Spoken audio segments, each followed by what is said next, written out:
So I think you all know me, and this is my first AAMC meeting, as Ed just pointed out, not as an escort. I went when Yaz won her award a few years ago and hung out mostly in the mall, the Washington Mall, not the shopping mall.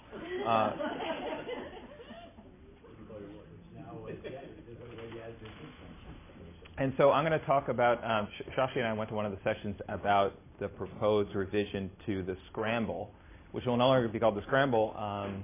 It'll be called the Supplemental Offer and Acceptance Program, and I'm going to go through this. And we're going to keep the presentations pretty short, so I'm going to try to limit to about 10 minutes. So this is all of the slides materials I took from the NRMP website.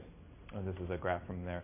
As you can see, there were about 23,000 applicants last year, and there were about 22 spots that were filled, okay, in the match, which means that there are only about 1,000 unfilled spots that didn't get filled through the match that were available to the folks who didn't match. And there were close to 9,000 applicants who did not match through the ARA system last year. This number is actually probably a little bit bigger. It's probably close to about 13,000 applicants because a number of international graduates decide not to go through the regular match, but they do enter into ARIS to participate into the Scramble. So it's actually a fairly big number. And this number is actually about 600 of these spots are prelim spots. So you can get a sense of how competitive the categorical spots are. So about 13,000 spots for about 400 categorical spots. So it's quite competitive. And the current match week schedule, on Monday, applicants find out if they matched or not.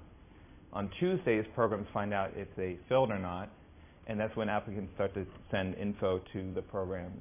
And between Tuesday and Wednesday is when the Scramble would happen. Now, I've never been through a Scramble, and I was wondering, Susie, if I could put you on the spot for a second, and if you could just describe just very briefly what the Scramble process is.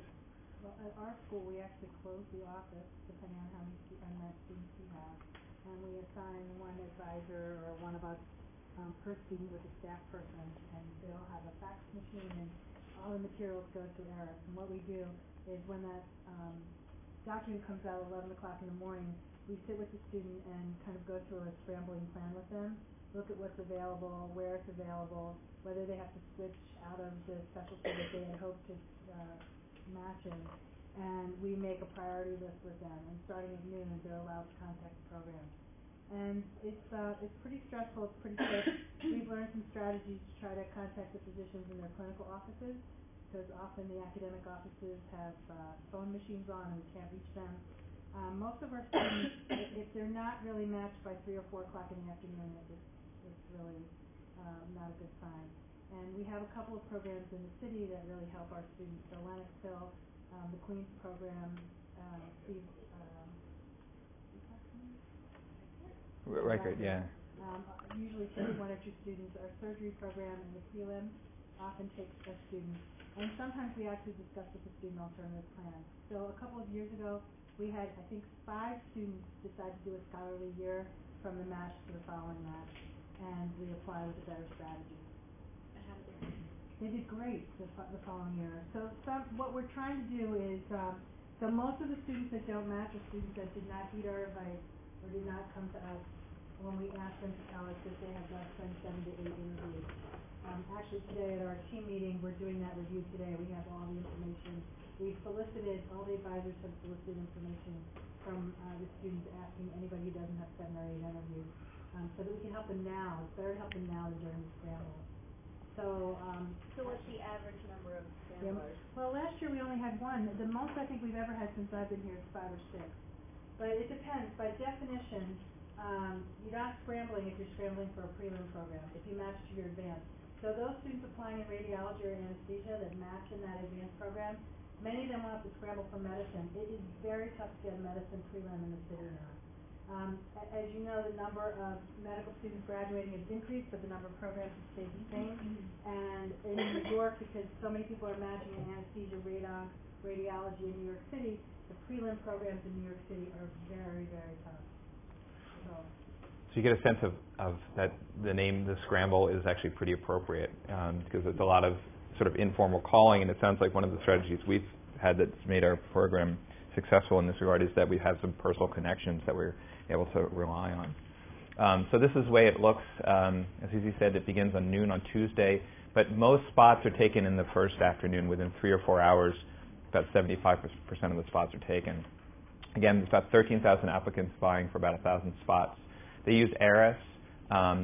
During that time, there's about 80,000 logins, 200,000 applications, but they also use fax, phone, email contacts, any way you can get in contact with these people. And there's a lot of heavy advocacy from the schools. So the NRMP wanted to make a more fairer process and a little bit more transparent process. So they came up with the Scramble Work Group, which I'm not sure why it's not working group. But so it's a Scramble Work Group, and they identified several problems. There's no organization that has stewardship over the Scramble because it's outside the match. It lacks trust, transparency.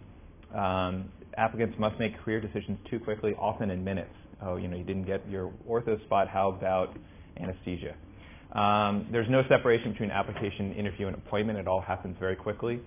There's no consistent or orderly process, and it sounds like we have an orderly process, but it's probably different at every school. And there's no rules that govern applicant or program behavior. An applicant could accept a program and then get a better offer and ditch the first program and take the second one. So they came up with what's SOAP, which stands for Supplemental Offer and Acceptance Program. So what happens with this is that unmatched applicant and unfilled program will be released simultaneously. So the programs and the applicants will know at the same time if the programs will know if they have not filled, and the student will know if they have not matched. There'll be a timeout period. So from that time that they understand that there's going to be a period of time where students can sort of gather their thoughts, see what's available, put an application into ARIS, and then the programs can start receiving applications and start interviewing applicants.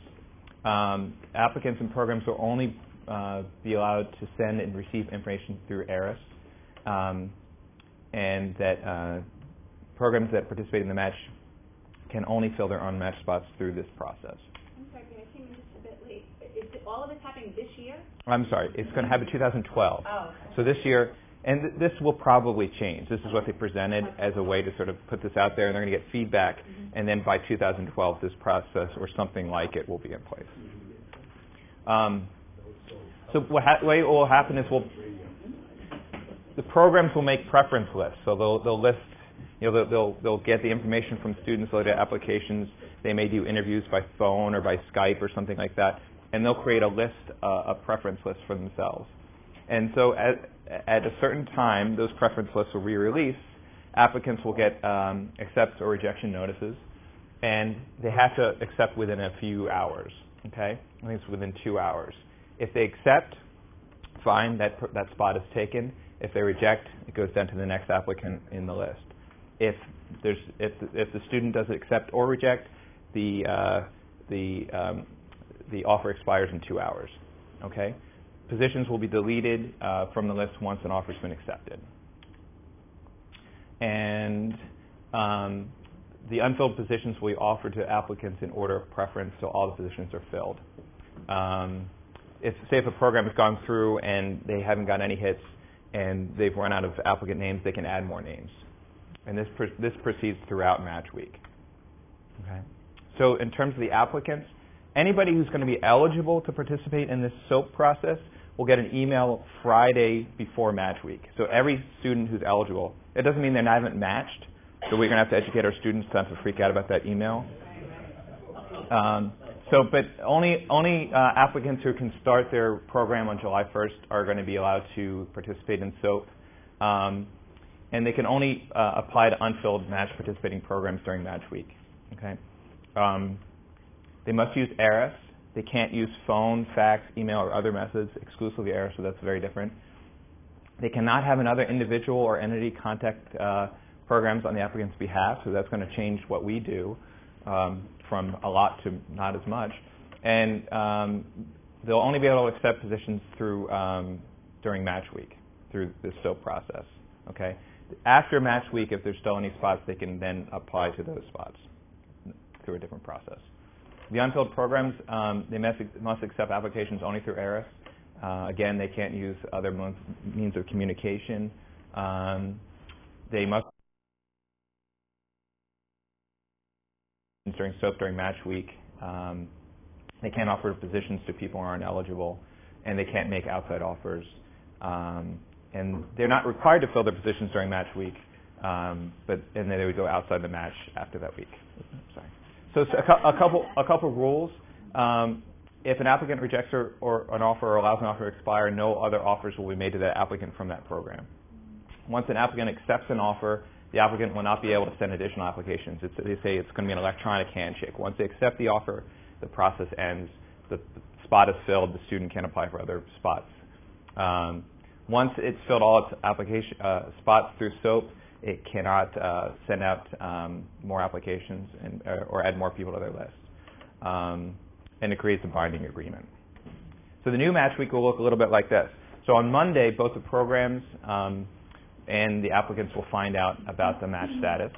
On Tuesday, programs will start entering their preference lists. Okay. On Wednesday, so they have about a day to do so, they finalize their lists, and the first offers are sent out. After 2 hours, those offers are either accepted, rejected, or expire, and then they hit a deadline, and then the process happens again. So there's a whole second round of offers that are sent on that day. And then Thursday, there's several more cycles to this, a third, a fourth, and a fifth round using the same schedule. On Friday, there's a few more rounds, and then match day is now on Friday instead of Thursday, to mark your calendars, and for 2012. And then at 5 p.m., the last offers expire. And if there are then any unfilled spots, then this will, again, be sort of outside of the usual parameters. So anyway, that's the new proposed process. It's a little bit convoluted, but it seems like it's much more it's much more on the table, a much more transparent process. And like I said, the NRMP is going to take a lot of feedback. There was a lot of questions at the session that we went to and a lot of points that they're going to take into consideration, and they're going to finalize this over the next few months. Lisa? I don't know if this is true or if it's just lingered from medical school, but I have always sort of heard that the whole match process tends to favor the school more than the student. And so, one, I'm wondering if that's true. And two, this seems to favor the residency program more than the student a little bit. So I was wondering if you think that's true. The match algorithm is now... Yeah, go ahead. So the match algorithm used to favor the schools, and about probably 10 years ago now, it went to an applicant preferred. And there's an algorithm on their website that we recommend the students look at so that you can go through it. The chances of it favoring the school over the student is very, very slim using their new algorithm.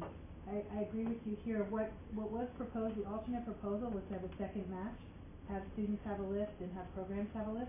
And the concern was that it would still leave an unresolved, unmatched group of students. Could you end up having a little one, a littler match? That's So, what I thought this was, though. No, this is not a second match where you have lists like this. It's applications with a series every 2 to 3 hours of results. Michelle? It also seems to be a barrier to the institution providing support to their students who are in trouble.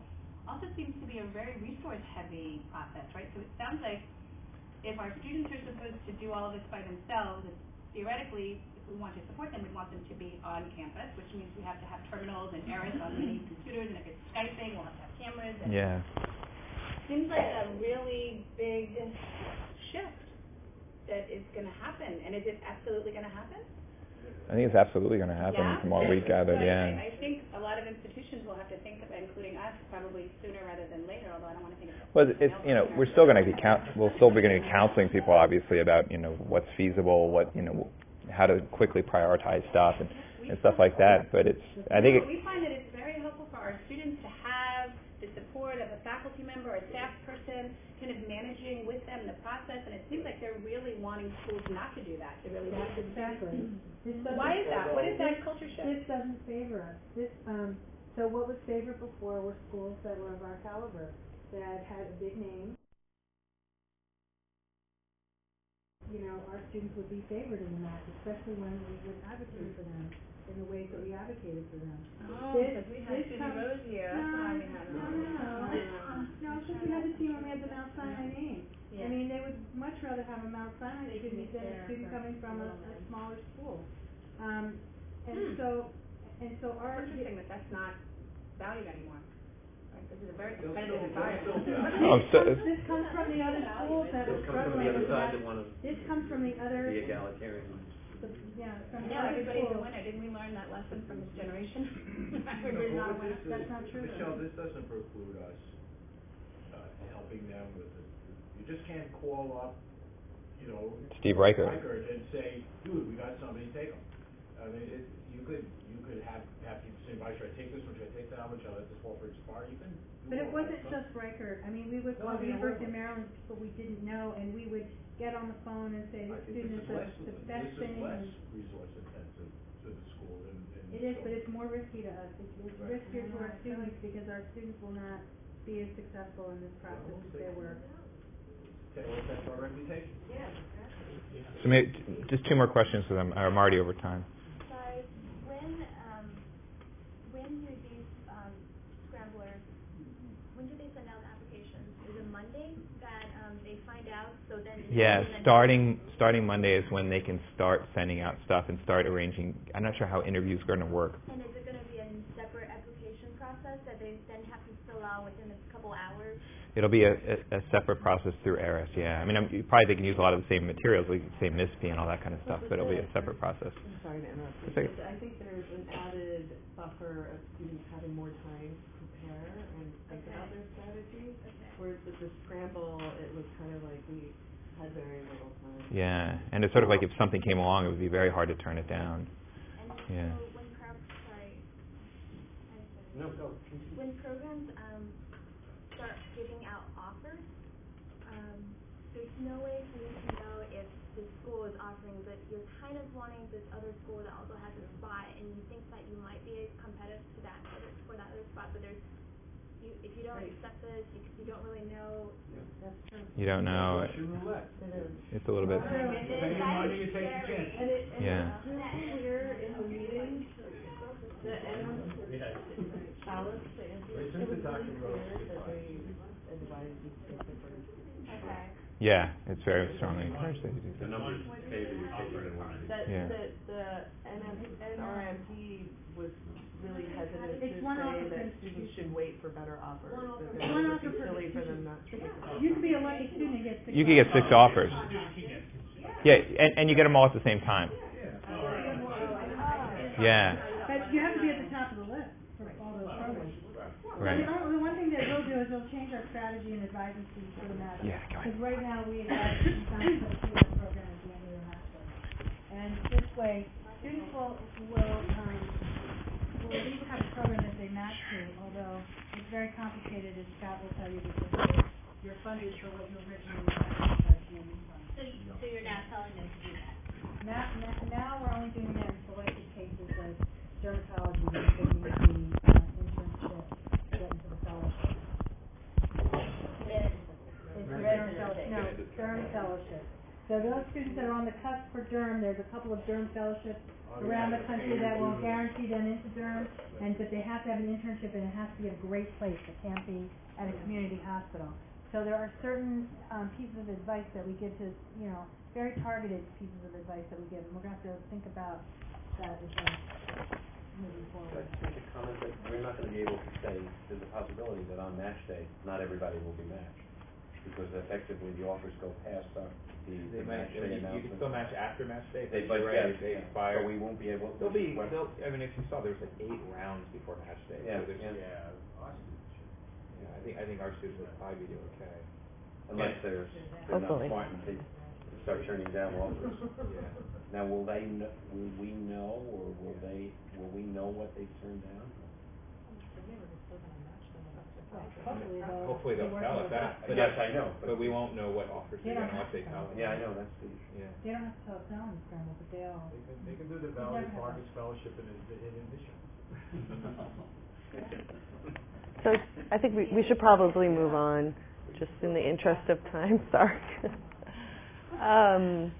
So Pete and I were in the same session that the NRMP ran, and one of the interesting aspects of that session was the review of the 2010 Program Director Survey. I believe, I looked on the website, the last time they did a survey was in 2008. So this is updated information, and basically, as you can see up here, the objective is to really see what program directors use for determining which applicants they will interview, and then what factors they use in ranking applicants in the match. Now, as you can see, the response rate for the 19 largest specialties was 48%, with peds coming in at the highest, and 36% for general surgery. Now, why in student affairs would we look at this? There are obvious reasons. There are some clear trends at what program directors look at.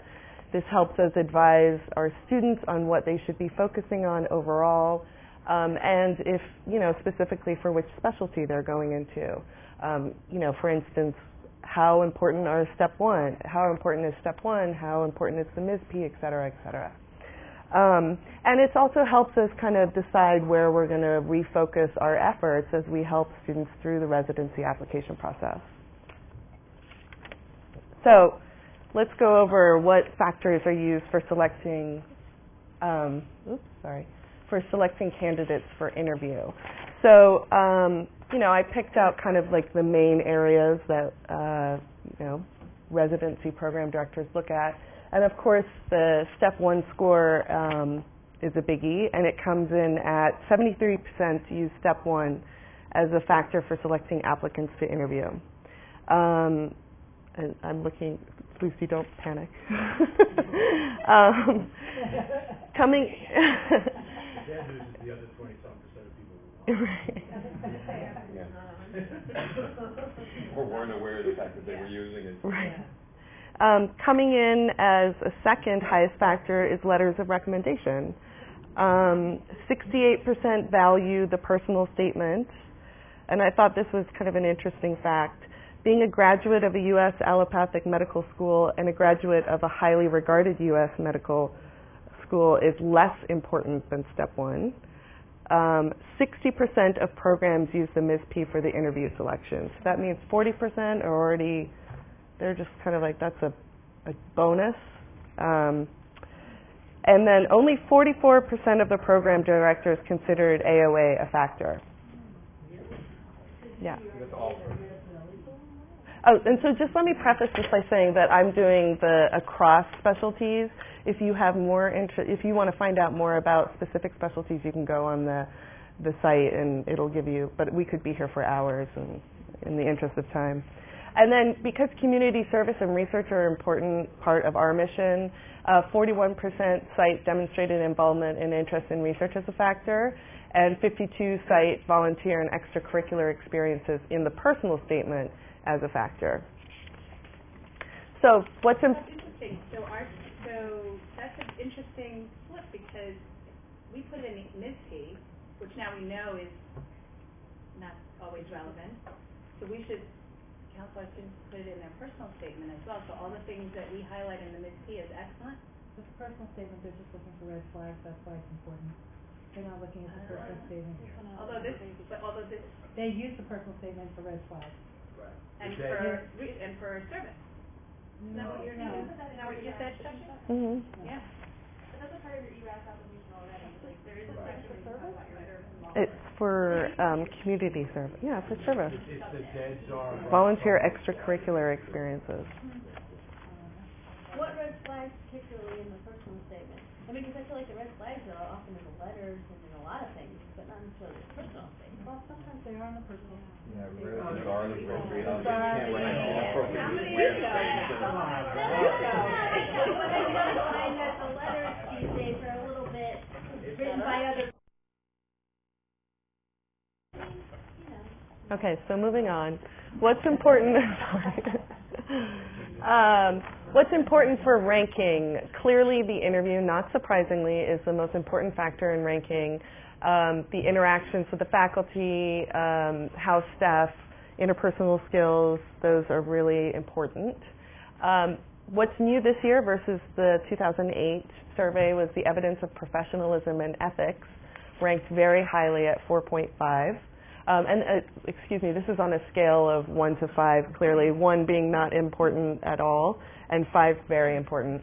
Letters of recommendation in the specialty ranked as the second highest factor at 4.2. Again, you can see where the graduate of medical schools becomes important. MSPE comes in a little bit more important when it comes into ranking with a 3.9.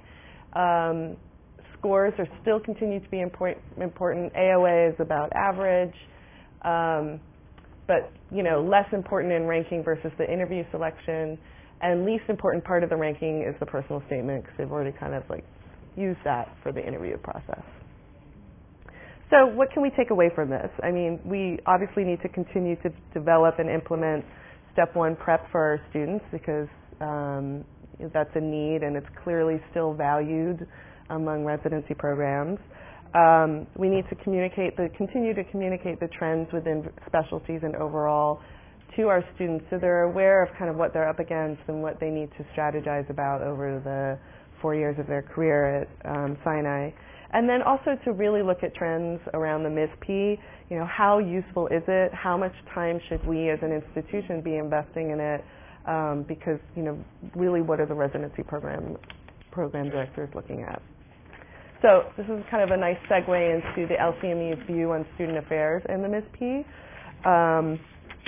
As you all know, we're going through an LCME review, and this was a very hot topic at the AAMC this year.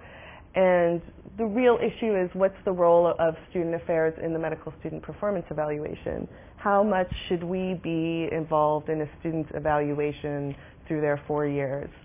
And currently, what occurs at most schools is that student affairs compiles the MSPE. And that's certainly what happens at Mount Sinai. We compile the data, we do not write the MSPE. And that's a very clear distinction right there. And it's a bit of a gray area from the LCME standards. And currently there are no standards from the LCME's perspective on this. They're just telling us to be careful, and they're not really giving us guidance, but they're asking us to think about it. So I don't know, Susie, if you want to add anything to that. So Sam Hunt actually came to the joint GEA-GSA steering committee meeting and said who should be writing the MSPE, and he answered his own question and said it should not be student affairs, it should be the curriculum folks. It's based on feedback from the students saying that those who advise them will be prejudicial if they're interpreting their assessments in school and writing their assessments, and that it's a conflict of interest. Dan Hunt is this LCME secretariat for AAMC. So he if tomatoes were in the room, they would have been thrown at him at that minute.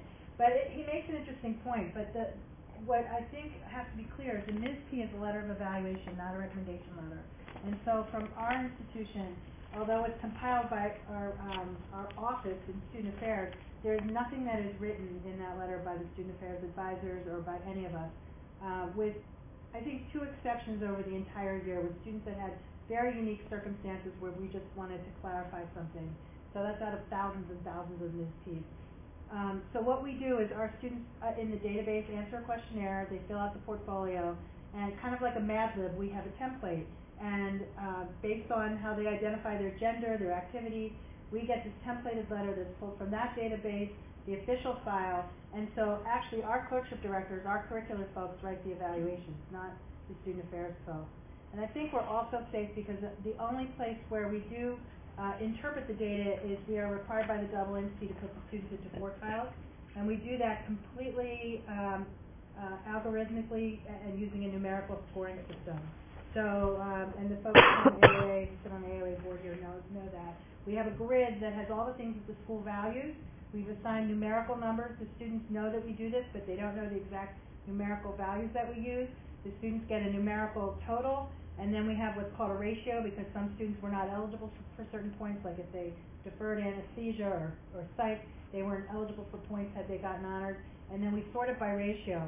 We actually have a big meeting of all the leadership involved. We cut the names off the side of that grid, and that group anonymously divides that group into quartiles based on the criteria we set. So I think we're pretty good as far as the LCME. I think we just have to make sure we write it, articulately, so that it's very clear that student affairs does not interpret or create any of the evaluations that go in the MSPE. And I think it's also important that we're really transparent to the students about what the process is, and that because I think one of the issues that came up in this meeting is that students may not come to student affairs if they have a real issue because they're afraid it's going to impact their MSPE, and that's clearly not what we want to have happen. Around the edges of this for us by changing from whom the emails come and who chairs You mean the file? We could certainly do that. Make it seem like it's less student affairs driven. Yeah, actually, it doesn't come from us anymore. James is kind of running the whole process. Yeah, but he works over there. So I know. So I mean, we could just change the title. I guess the other thing that this really brings up is the MSPE is a ton of work. James, I don't know if you can say how many hours you put into the MSPE this year, but it's hundreds, thousands of hours. And based on the information that Shashi presented, is it really worth all the effort that we put in? Is it really worth tracking all the activities and all the things that we do? Something to think about. What's a minimal MSPE? I mean, what is the essential? What could we? So the AAMC has a template for what we have to have in there, and it has unique characteristics, and we've interpreted that as school activities and community service. There's no requirement for the research section. Yeah. So the requirements are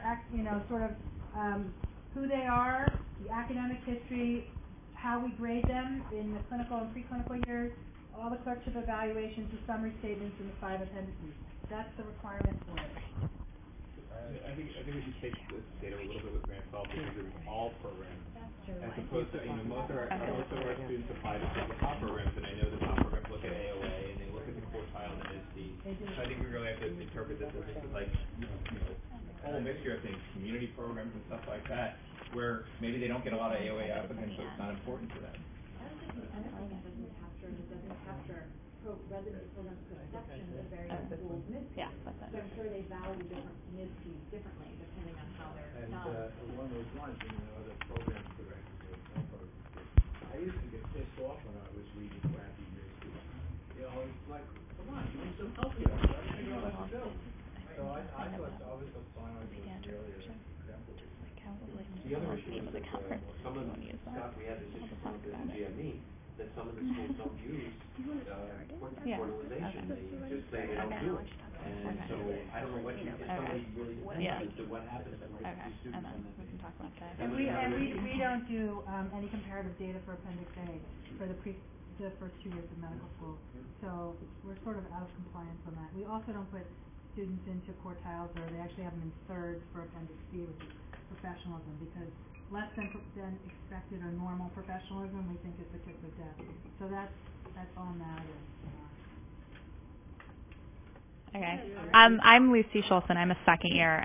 And I'm Alice Lee. I'm a 3.5 year. I'm taking a research here right now.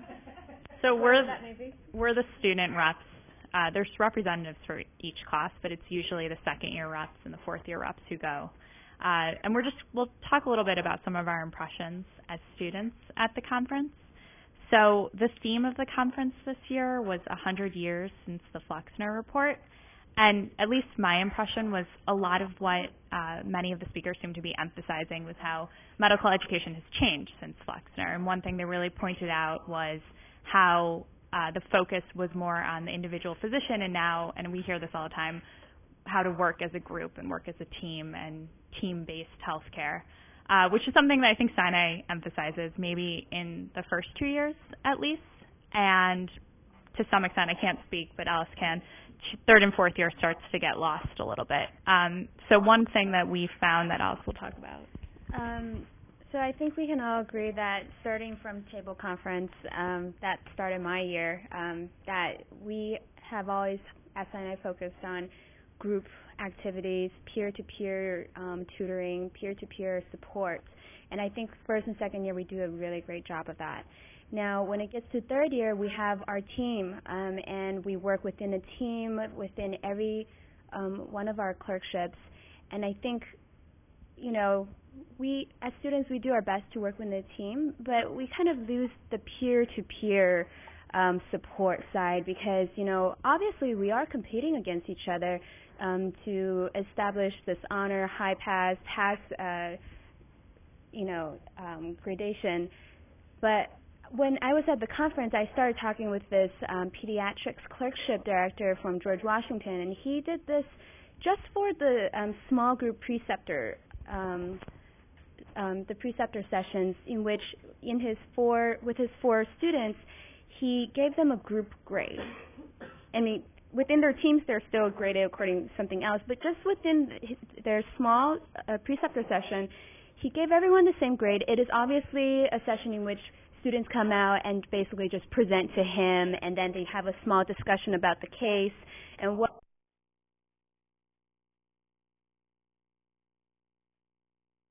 we seem as if we are the experts. So I'm very honest here. And so I think this can possibly help us to kind of move away a little bit from that and actually get back to the very basic, which is that in medicine, peer-to-peer relationships is so very important, and it's extremely important to be supportive of each other. So I think it would be great if in third year, the clerkship directors can start thinking about if it's possible at all to have somewhat of a group grade system, and if, you know, the kind of problems that he had a lot of problems initially when that got started. Students would suddenly, come up to him and be like, hey, this guy isn't, pulling his weight, and things like that. And he actually, dish back to them and say, so did you actually talk to that student about pulling his weight? And it kind of started this dialogue within at least his clerkship of students to really kind of help each other out and remember what that felt like in third year, which I think is a huge benefit. So that's my spiel. So the other thing we're going to talk about is changes or implementing a healthcare delivery curriculum.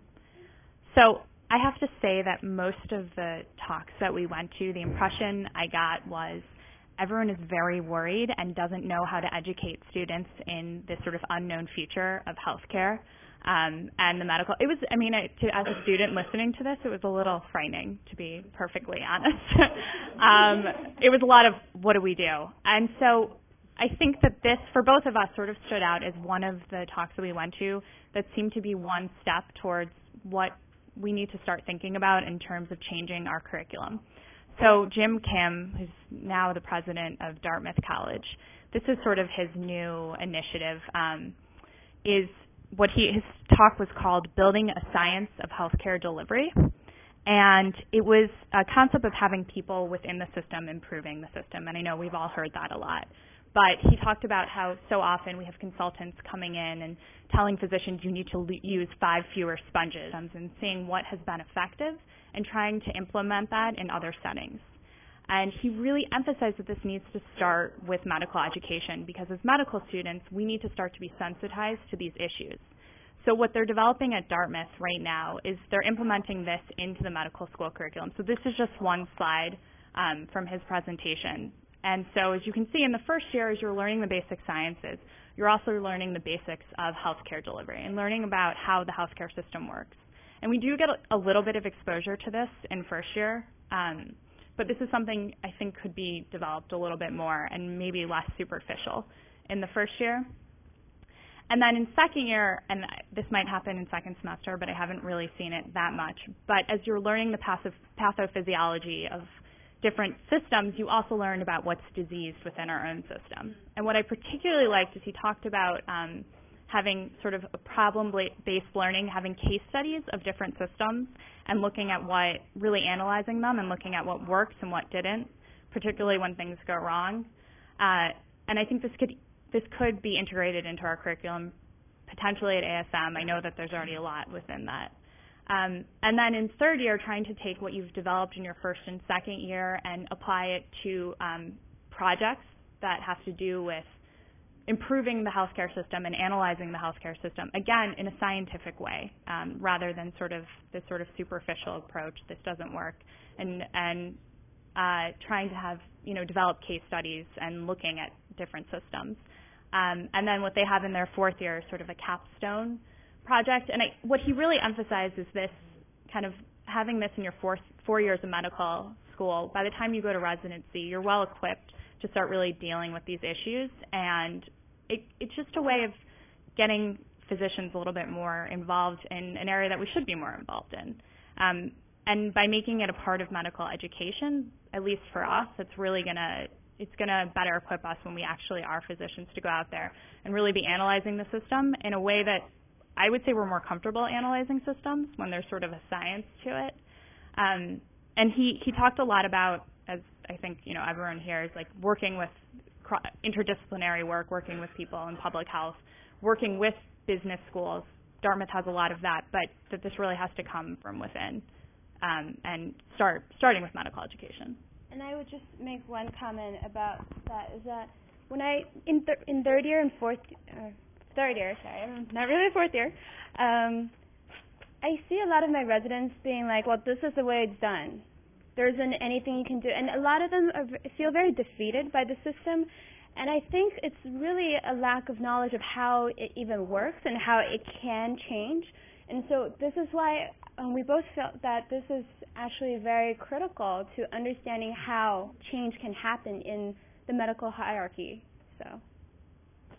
And Dartmouth is already doing it, so we could look at what they're doing and just sort of copy it. Right. And I'm not saying that, developing our own case studies and things like that, that's way too much investment, especially because we don't have that specific department already. But there's so much that we can learn from other schools, and I think we can really take their curriculum and really investigate how it can be helpful to our students. So.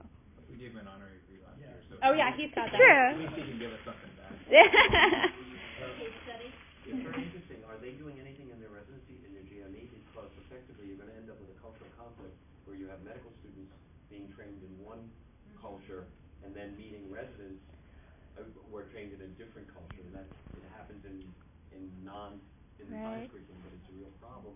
And so it'd be interesting to see if they're doing something for GME, because it's going to be a real big problem where medical students are used to doing it this way, and all of a sudden their residents come from a place where this is the only way to do it, and it's the way.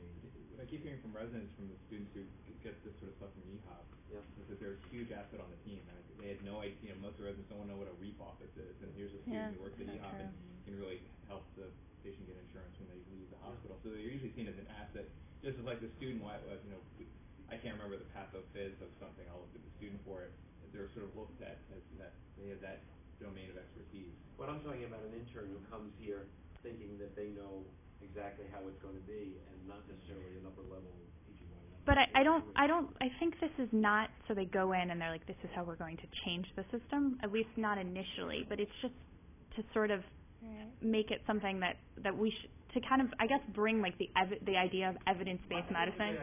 No, but I don't, of course, but I don't think the attitude is going to be, it might not be as so much in conflict with what. And just to address your worries, obviously that could definitely be a clash.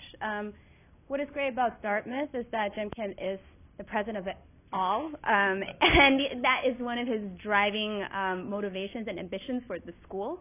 And so they, I think, are at a position to tackle something like that, whereas right now, currently, we are not. They also have a master's in healthcare delivery, too. Right, so they have. which is, they're starting this year, so their first class is right now starting. I think, though, you're underestimating what goes on here. I'm not in the medical school, but, all this stuff is mandated by the ACGME. Right. All programs have to have quality improvement projects at the resident level. It's on it because you just resurrected the House Staff Council. They've already met with Ira Nash, and they're going to populate a lot of the quality and safety committees. So I think it's not as dire as I think a lot of the teaching of house officers goes on by interns who just want to know what color their blood goes in, you know, and so they can send it off, and they're just not really, the big picture is not quite as important, and people higher up might have more information than they have.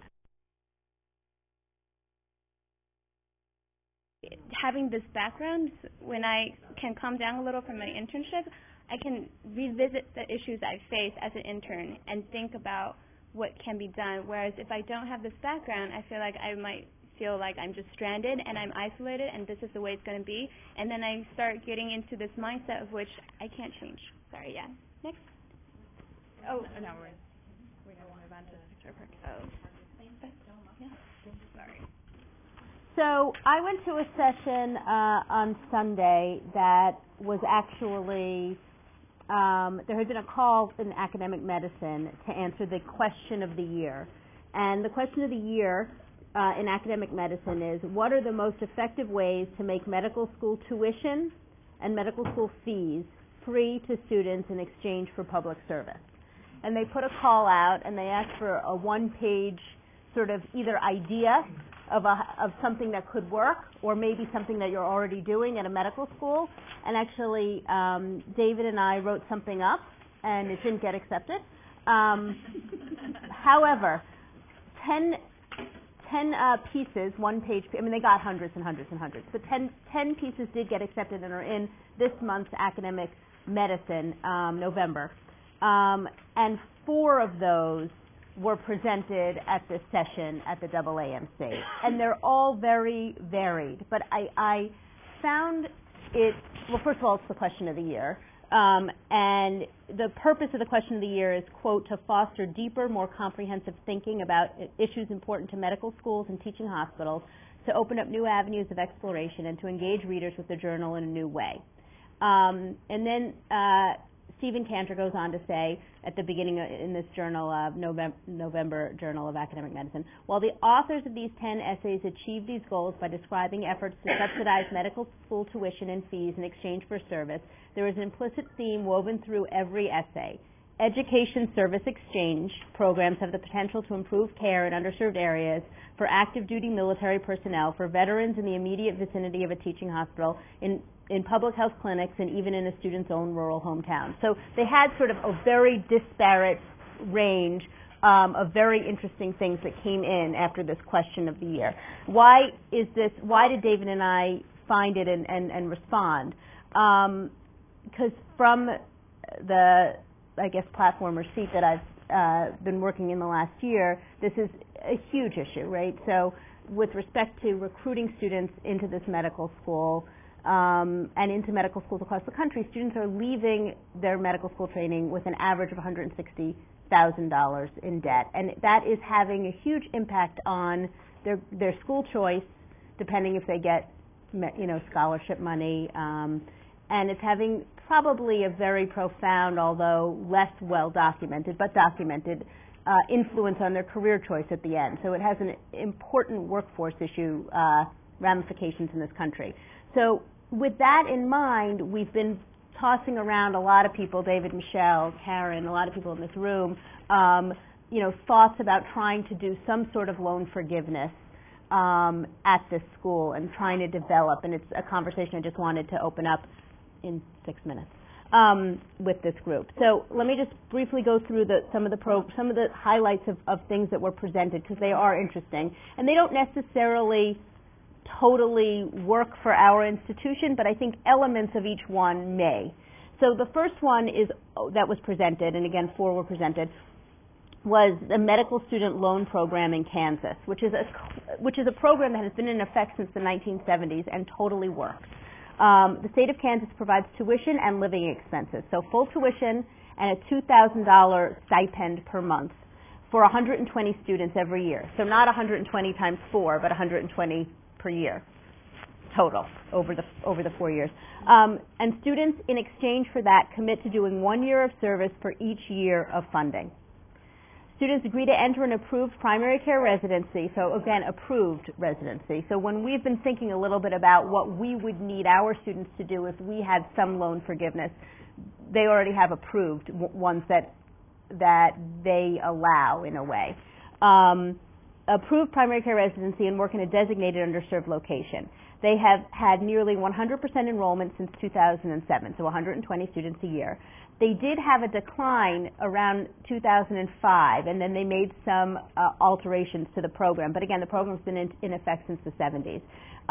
What they did when they saw some decline was they decided to allow retroactive enrollment. So instead of students saying when they are applying to medical school and about to matriculate that they are definitely going to primary care, the students were allowed to, as third years, say, I now am feeling the primary care thing, definitely, and then retroactively apply it and get their loans forgived. The retroactive nature of it allowed the program to be more successful and have 100% of 120 students a year.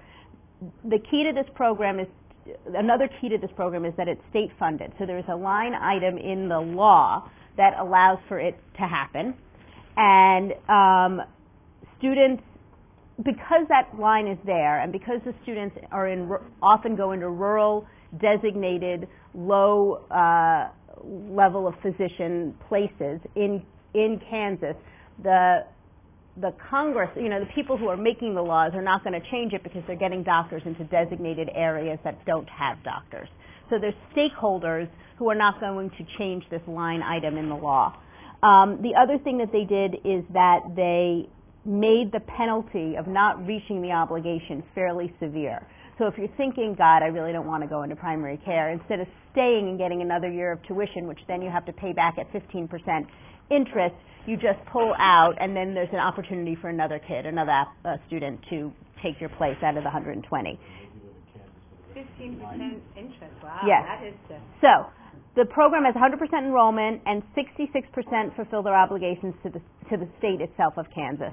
The three attributes of this program that just sort of allow us to take pause for a moment and in its success are, one, the retroactive enrollment, which when we had hypothesized our program, we didn't necessarily have, but that is a serious positive, they said. The state funding, well, there you go, and the stiff penalties, which we could learn from. Okay. This next one, how much time do I have? 2 minutes. Is it 2 minutes? This next one was about GME, and I thought it was phenomenally creative. This was written up, I think, by students. This proposal calls for postgraduate training, something called service residency. So altering postgraduate training, which incorporates, instead of having the regular postgraduate training, you have an additional 3 years called service residency in your residency, as part of the requirement. For this 3-year service obligation, you get med school free. So, and it's paid by the federal government. There would be a separate match for the service residency. Residents would do their regular residency so they become competent in their field, whatever field that is. And then they're sort of autonomous physicians, but they are still attached to a medical center, so they might be in a designated area that's low, I'm losing the right word. God, thank you. Underserved area, but they still have a big attachment to their residency program, so they can then probably participate in scholarship, participate in grand rounds, have the teaching of the faculty or at the academic medical center, and still be really, having their wings and being doctors. But critical to this is in any specialty. So instead of only pushing primary care kids to do service, you're pushing, we need urologists in underserved areas. We need blah, blah, blah in underserved areas. We need everything in underserved areas. And they would give back 3 years of time after sort of in the midst of their residency, and then they would probably go back and finish the last year of residency sort of with a capstone year, and then they graduate and they're attending. Service residencies can occur in a number of specialties. Residents must do enough training to be competent physicians in their specialties, I said. They then practice in an underserved area but maintain close ties academically and professionally to their training site. Again, the unique aspect of the first program was already happening. This was just sort of like an idea that seemed to go over quite well in this session. Again, the unique aspect was that it was all training areas, all specialties. One student stood up and basically said that he found a community that did not have a doctor, that needed a doctor. They paid for his med school. He signed a contract. He's going to go back there and live when he's done. And he said that costs no money, but all we have to do is facilitate the connection between the student and the community. NRMP. Right. And so that also generated a lot of discussion.